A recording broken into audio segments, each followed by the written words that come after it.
السلام عليكم ورحمة الله تعالى وبركاته أخواتي الغاليات.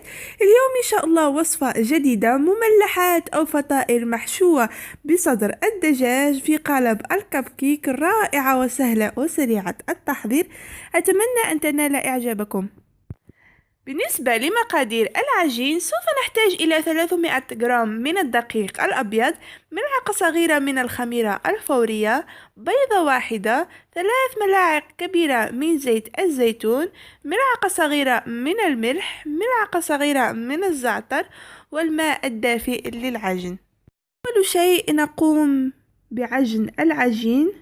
نضيف جميع العناصر إلى الدقيق. يجب أن يعجن جيدا. يمكنكم أيضا عجنه في العجانة. الأهم يجب أن يكون خفيف نوعا ما، ثم نتركه ليرتاح حتى يتضاعف حجمه قليلا. هذا هو شكله، تشاهدون. بالنسبة لمقادير الحشوة، سوف نحتاج إلى قطع من صدر الدجاج أو الديك الرومي، بصلة متوسطة مفرومة، زيتون أسود مقطع، فلفل الأحمر.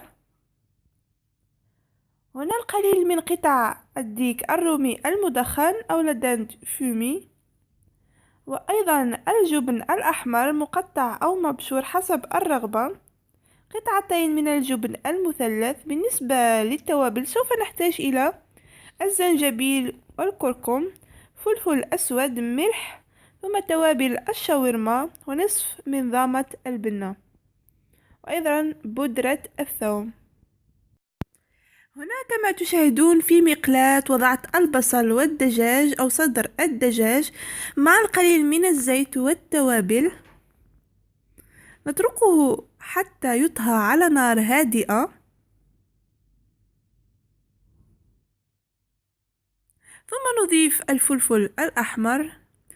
يمكنكم أيضا إضافة الفلفل الأخضر أو فلفل ألوان، يعني حسب الرغبة. ثم نضيف الزيتون ونطفئ النار ونتركه ليبرد. ثم أضفت قطع الديك الرومي المدخن إلى الخليط. هنا كما تشاهدون سوف نحتاج إلى قالب الكب كيك، ثم ندلك العجين.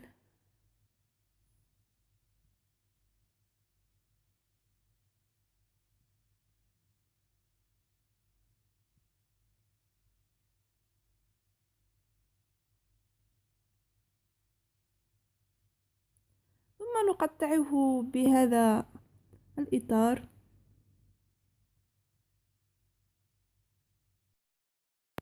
هنا دهنت صينية أو مول الكب كيك بالقليل من الزبدة.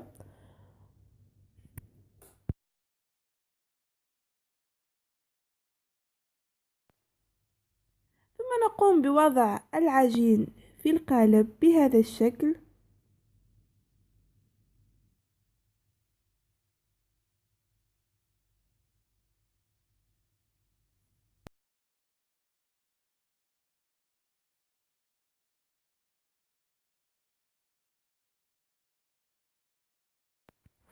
ثم أضع قطع من الجبن المثلث في الوسط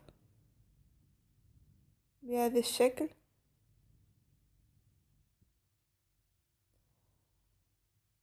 نضيف الحشوة إلى العجين وأيضا الجبن.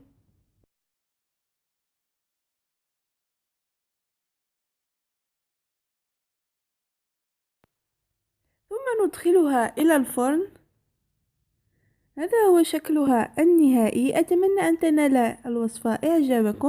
لا تنسوا الضغط على زر لايك وأيضا الاشتراك بالضغط على الزر الأحمر وتفعيل الجرس ليصلكم كل جديد.